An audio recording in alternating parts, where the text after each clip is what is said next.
I did buy a new SD card, so it will record more than 15 minutes of lecture. So that's good. Okay. Welcome to Speech Sound Disorders. This is a class you have this semester. Go ahead. It's going to record and repeat. It's fine. We'll all do it. It'll feel better. So, speech sound disorders, I have some videos that I'm going to show you, but this is essentially the difficulty with producing the phonemes in our language. And this can present itself through lots of different avenues, as you learned in the recorded lecture. There's lots of different etiologies. The majority of the majority of kids we work with speech sound disorders have no known origin. We don't know why they have a speech sound disorder. So that's something we reviewed in the recorded lecture. I love this cartoon. So you have your SLP here, and the S group meets today, and they say, Mrs. Smith, a bunch of us got together before class and decided that you are the one with the speech problem. So we work with a lot of kids who have, basic kind of articulation deficits, like a lisp, like this, and then some that are more complex. So I have some videos to show you just to kind of start out. I'm not going to go through each one. I also realized I had to bring my laptop because the PowerPoint notes have phonetic transcription font. So I saved it on Canvas both as a PowerPoint and as a PDF. So if the fonts are showing up like weird symbols, because if you don't have the font downloaded, it won't be able to see it, then just look at the PDF version because it'll preserve the font. And so that's why I have my laptop, which is a little thing. So this first one is a pretty mild case.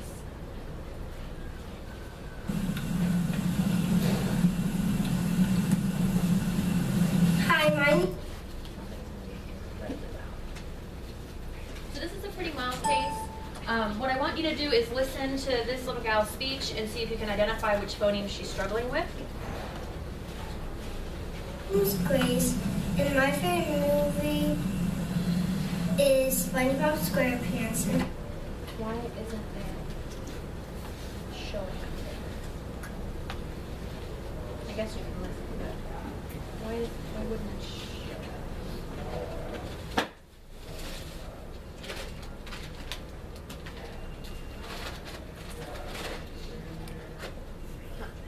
Do you have to do something with that thing? No, because it's all connected through here.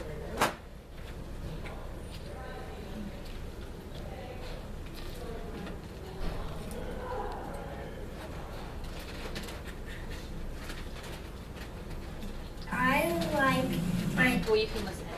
Dog Louie. I have lots of friends, and one of my best friends are Courtney. And I really want to be a vet when I grow up. And I like the couple. So what sound do you think she has a hard time with? R. So that's kind of what we might consider a mild impairment. Doesn't mean that it wouldn't qualify for services, but it is considered mild because it's just one sound and it's more of a distortion of that R sound. So it's not a true substitution of a sound. So we often hear a W for R substitution, like wabbit for rabbit, or her name is Grace, and she might have said Grace. But it was more of a distortion, so it was more like Grace, and this distorted sound, so not a true substitution, but still definitely an error. Okay. I'm sure if these are all not going to show up here.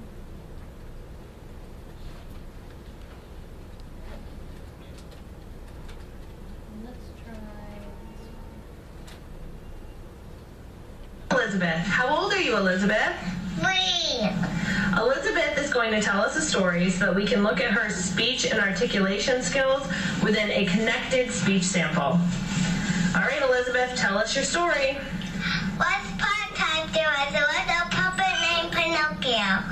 His father painted him, and then the blue fairy come and changed him alive, and then pumpkin nose glowed, and then. So what did you notice about that speech sample? She has trouble with R as well. What else? TH, yep. Sorry, I'm trying to see if I can get this to.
lot of videos to show, so I don't want this to be an issue.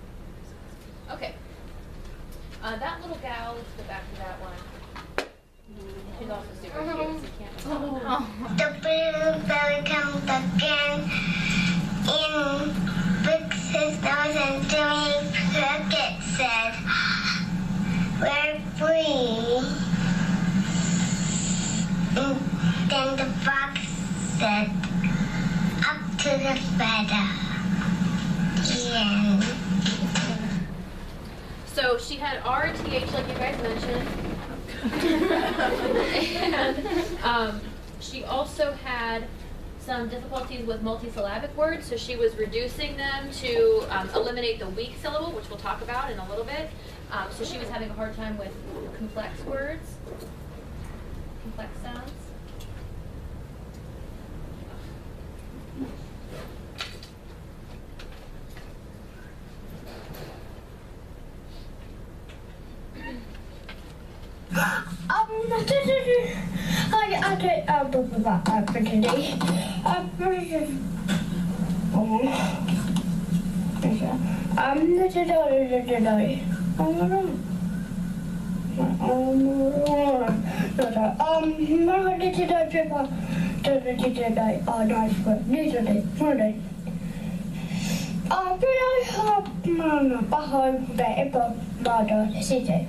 Ja, jag tror det.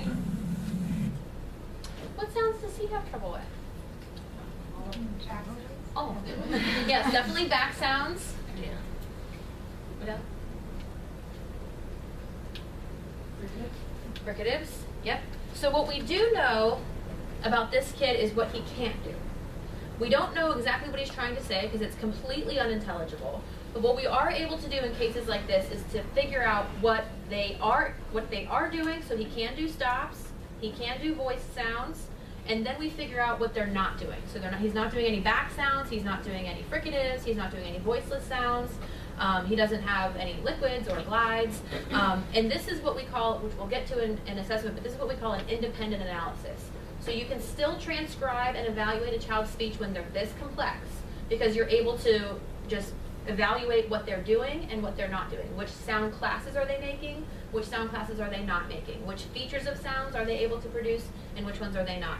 So it doesn't always have to be that you know exactly what they're trying to say. Oh, she was trying to say her name was Grace and she said Grace, so we know it was W for R. You don't have to know exactly what the target is in order to analyze a speech sample, and that's a perfect example of that.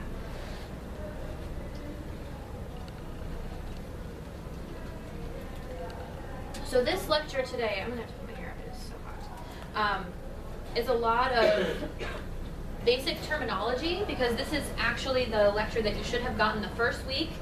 And so it's a lot of basic terminology, and it's a lot of review of phonetics and transcription, and then we'll also start talking about phonological processes, which is what we should have talked about last week or this week, and then we'll get into assessment. So some of this may be basic, and if it's too basic, if you can like collectively give me a heads up, because I know you all have kind of varied backgrounds in terms of both when you had phonetics and how long you had it for, and whether you had it online or in person, and how comfortable you feel with it. So show of hands, do you feel comfortable with transcription phonetics? Okay, so basically not really. So we will practice, and you won't be asked to do anything that that I wouldn't do. Okay, so a lot of, as we talked about in the recorded lecture, a lot of the field tries to kind of decompartmentalize articulation and phonology as though they're two different things. And it's really important to understand that they're very similar. They're basically two sides of the same coin. So they're very similar constructs. And I don't know that it's as important to say this is articulation versus this is phonology, but we are currently in that state of practice, so we're going to follow that state of practice. As such, articulation refers to the actions of the organs of speech, so the articulators that we use for speech production, and it's concerned with the motor movements of speech and coordination of those precise movements. That's not to say that any child who has an articulation disorder has a motor impairment. And I think that's the biggest thing to right off the bat clarify. Articulation does not always mean that the motor system is impaired. And this is important because whenever you're doing an oral mechanism exam, which we'll get to when we talk about assessment, perhaps next week, you may find nothing wrong. So you may do an oral mechanism exam and ask the child to open their mouth and move their articulators and do a certain sequence of speech sounds, and they're going to be able to do it. They're just not able to produce one particular sound or a particular class of sounds. So you're not necessarily always going to see a motor impairment, but it is going to be considered an articulation disorder. So I think it's really important to just kind of understand broadly what this is referring to. Phonology, on the other hand, is the study of linguistic rules that govern the sound system of our language. So when we have kids who have a hard time with phonology, as we talked about slightly in the recorded lecture, there's actually rules or patterns within the language that they're breaking or not following or unable to do. So it's the speech sounds, how they're produced, and how we combine them to produce words. So these are all the components of the articulatory system. So any one of these can be impaired and result in difficulty with articulation in one way or another. So respiration, we know that breathing is the source of the airflow we need. If respiration isn't strong enough to support speech production, then we may have issues with speech production. Vibration, this is the vocal folds vibrating at the level of the glottis. Resonation is the air resonating through the oral cavity and nasal cavity and pharynx to make our speech sounds. So we refer to the vocal tract, which starts here at the glottis and ends here at the lips. Is everybody familiar with that concept? So this is our vocal tract, and our air resonates in there to make certain speech sounds, and we constrict and move and elongate and shorten that vocal tract in order to make the sounds that we make. And then the articulators are the ones that actually do that constriction. So we have that long tube, the vocal tract, and then we use our articulators to stop airflow or to push airflow in a certain way so that we make the sounds within our language. This is all basic background information you know. No. Is this anything that is confusing or brand new? Okay. So phoneme descriptors. Again, I think these are things that you've learned probably a while ago, but I think it's helpful to just kind of go over voicing, place, and manner, because if you don't understand voicing, place, and manner of sounds, then when we get to phonological processes later today, it's going to be really tricky to understand, because phonological processes are based on a firm understanding of place, voice, and manner. So we need to get that foundation first. So we'll start with place, which refers to where along that vocal tract a sound is formed. So where that constriction happens, if there is constriction. So we have anterior placements that happen in the front of the mouth, and we have posterior placements that happen in the back of the mouth. So if you have your PowerPoint open or your slides printed out from the PowerPoint, you may not be able to see these some of these symbols, but if you use the PDF version, you should be able to see them. So anterior sounds, anterior placements are bilabial. These are sounds that are made with both of the lips, like P, B, M, and W. Labiodental, this is the lips and the teeth. And so I think you probably understand the basic Latin roots of these words. So labia referring to lips, dental referring to teeth, lingua referring to tongue, alveolar referring to the alveolar ridge. So you can really figure out what the place is just by thinking of the articulators that are being used. So bilabial, both lips, labiodental, lips and teeth. Linguadental, so that's the tongue and the teeth, or you'll also hear that called interdental. Those can be used interchangeably, perfectly fine. So that's when the tongue comes between the teeth. And lingua alveolar, this is the tongue touching the alveolar ridge for T, D, S, N, L, Z. So are all these familiar placements?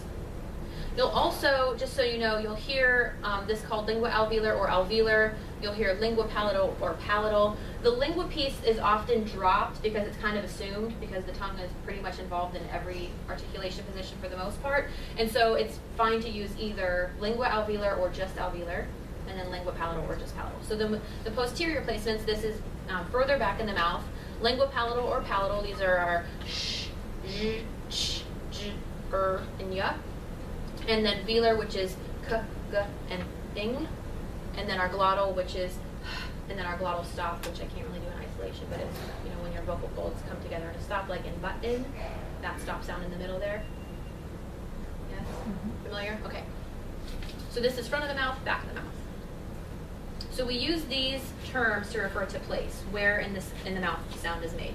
When we apply phonological processes, that a lot of times the place is what changes. Sometimes it's the manner and sometimes it's the voicing.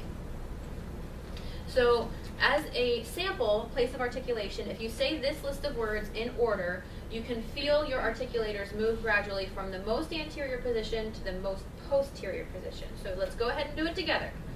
Pi, Y, bi, thigh, tie, shy, guy, high. So if you're really focusing on your articulators, you can feel that progression go down the vocal tract.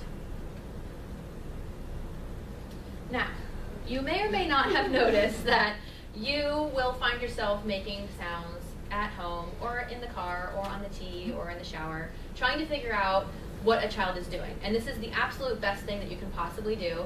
I still do this whenever, like, if I see a movie star doing some weird lispy thing that they think is trendy, I'm like, what are you doing? And I try and do it in my mouth, and my partner is always staring at me like, what is happening? What are you doing? And I'm trying to figure out what that person on TV is doing with their mouth. But this is actually one of my tips that I give to clinicians or that I give to SLPs about figuring out how to help a child with a speech sound disorder. If you can't make the sound yourself, then you're going to have a hard time helping that child. So you should get into the practice of using your articulators to try and mimic the sound they're making. If you can't make it, it's going to be hard for you to really understand what they're doing in their mouth and to adequately prompt them to make the articulatory changes that they need to make. Does that make sense? Okay, so that was place. Now we have manner. Manner refers to how the sound is made. So place is where, manner is how. This is broadly divided into obstruent sounds that have some sort of obstruction of the airstream and sonorant sounds that have a more open vocal tract. Sonorants are also considered to be more vowel-like because of the open vocal tract, whereas obstruents are more consonant-like because they have some sort of constriction in the vocal tract. So we have stops or plosives, which are listed here. Your fricatives, also called continuants, and affricates. The ones that are bolded are the most common names, and then the one next to it is perfectly acceptable. So if you were taught to use the word plosive, that's fine. Just know that it's a synonym for stop because that's what I'll use. If you were taught to use continuants, that's fine, and it's completely fine to use these on your assignments and exams, but I use fricatives. And affricates are ch and j. So this is combining a stop and a fricative, right? Does that concept make sense? That's not new information? So we have sonorants, which are nasals, liquids, and glides. And so these are made with more of an open vocal tract. There's not as much constriction of the vocal tract with the teeth and tongue and lips when we produce these sounds. So they're considered more vowel-like or more open vocal tract. Are obstruent and sonorant, are those terms you were familiar with before? Yeah, okay. This is a little hard. What do you mean? Tell me I haven't been making fricatives. So stridents. Are stridents a familiar concept? So stridents are a kind of fricative or affricate, and they are, a sound is considered a strident whenever we think of how it's produced spectrally. So do you remember learning about spectrographs and the formant frequencies and how sounds are produced? And so when a sound is very noisy, it has a very high frequency, that's considered a strident. Fricatives and affricates that are not as loud or not as noisy or have a lower frequency are not stridents. So of the fricatives and affricates that we talk about, these are the only three that are not stridents. This is important because there are some situations in which kids use a process called stridency deletion, in which they're eliminating stridents in some way. They're either replacing them with stops or omitting them completely. And you know that it's stridency deletion and not something like stopping because these sounds won't be involved. So if a child has a difficulty with all fricatives